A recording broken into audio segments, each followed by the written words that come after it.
Surat સિટીમાંથી luxury bus પેસેન્જરને તેના છત ઉપર બેસાડીને નીકળી પણ સુરત સિટી ટ્રાફિકને નથી દેખાયું, પણ કામરેજ પોલીસ દ્વારા કડક કાર્યવાહી કરવામાં આવી।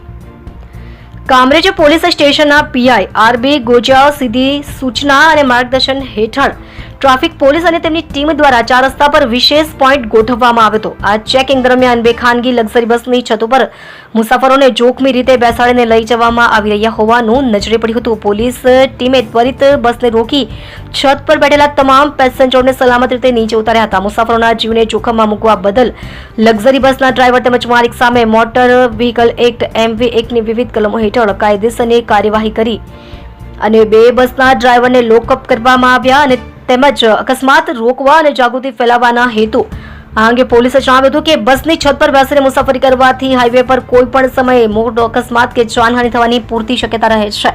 ભવિષ્યમાં પણ બસ ચાલક કે માલિક આવી બેદરકારી ન દાખવે તે માટે આ દાખલારૂપ કાર્યવાહી કરવામાં આવી હતી। અંતમાં કામરેજ પોલીસ તંત્ર દ્વારા તમામ મુસાફરોને પણ નમ્ર વિનંતી કરવામાં આવી છે કે સમય બચાવવા કે જગ્યાના અભાવે પોતાના જીવના જોખમે બસની છત પર મુસાફરી ન કરવી અને હંમેશા ટ્રાફિકના નિયમોનું પાલન કરવું।